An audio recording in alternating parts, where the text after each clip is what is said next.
Sœur Claire, c'est le 3e dimanche de l'Avent, c'est le dimanche de la joie.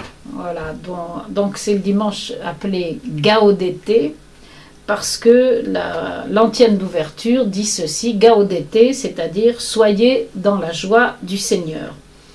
La première lecture, c'est le prophète Isaïe, chapitre 35, versets 1 à 10, et c'est de fait une invitation à la joie parce que le Seigneur vient. Et il se manifeste avec la gloire du Liban, la splendeur du Carmel, etc. Et puis le prophète Isaïe dit ceci, prenez courage, ne craignez pas, voici votre Dieu, c'est la vengeance qui vient, la revanche de Dieu. Donc c'est le dimanche de la joie et de la vengeance de Dieu. Il s'agit de bien comprendre le vocabulaire biblique et de se rappeler que les mots, quand ils sont utilisés pour parler de Dieu, n'ont évidemment pas le même sens que quand ils sont utilisés pour évoquer l'attitude des hommes. Un homme qui se venge, c'est terrible, un homme en colère, c'est pas bien, et un homme jaloux, c'est l'horreur. Dieu jaloux, c'est très bien, Dieu en colère, c'est parfait, Dieu qui se venge, c'est excellent. Donc la vengeance de Dieu nous plonge dans la joie, puisque qu'est-ce que c'est cette vengeance? Il vient lui-même, il va vous sauver.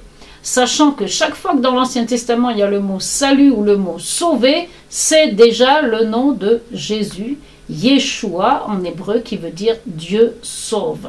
Donc c'est ça la vengeance de Dieu. C'est Dieu qui se venge sur les forces du mal qui veulent nous attirer pour nous séparer de lui, et c'est Dieu qui vient nous récupérer, qui vient nous sauver. C'est ça la vengeance de Dieu. Et l'expression la plus parfaite de la vengeance de Dieu, c'est Jésus. Et c'est le texte de l'évangile de dimanche prochain. C'est dans Saint Matthieu, puisqu'on vient d'entrer dans une année A. C'est dans Saint Matthieu chapitre 11, versets 2 à 11. Il s'agit de Saint Jean-Baptiste. Ça commence par Saint Jean-Baptiste dans sa prison qui entend dire ce que fait Jésus.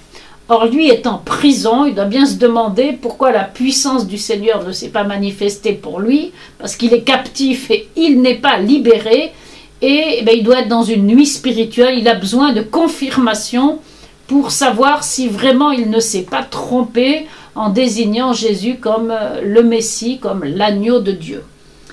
Et alors il envoie les disciples dire à Jésus, non pas est-ce que tu es le Messie, mais est-ce que tu es celui qui doit venir? Ça c'est une grande caractéristique du Dieu que nous adorons, il est celui qui vient. Et on ne s'en rend pas forcément compte, mais ça fait partie de la bonne nouvelle du salut, que de proclamer un Dieu qui vient. Ça veut dire, il nous rejoint là où nous sommes. On n'a pas besoin de faire des exercices extraordinaires pour le rejoindre, parce que c'est lui qui descend jusqu'à nous. Béni soit celui qui vient.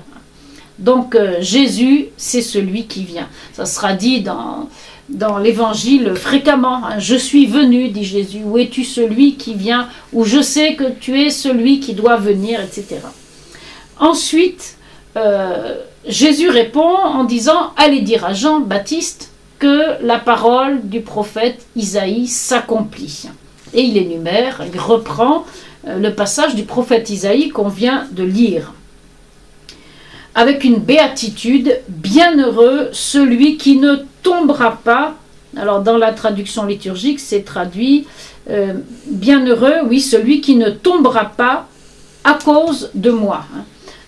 Tomber, qu'est-ce que ça veut dire? Alors en grec c'est scandaliser, être scandalisé, ça veut dire perdre la foi, ça veut dire se casser la figure en refusant de se dresser vers le Seigneur.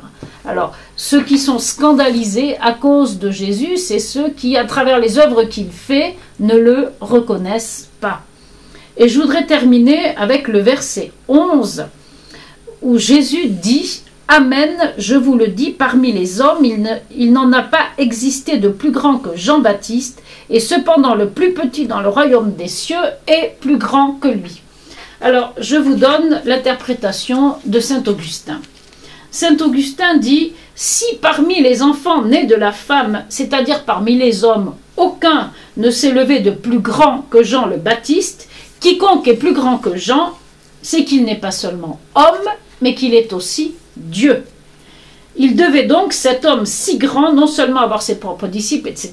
Bon, il parle de Jean-Baptiste.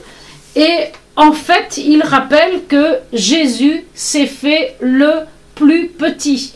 Il est le plus grand dans le royaume des cieux et il s'est abaissé jusqu'à nous rejoindre dans l'humilité, dans la pauvreté. Et c'est pour ça qu'il est à la fois le plus grand et le plus petit. Et l'attente de sa venue, ce temps de l'Avent où on attend sa première venue, dans l'humilité, est là pour nous rappeler justement que le plus grand s'est fait le plus petit. Sœur Claire, merci.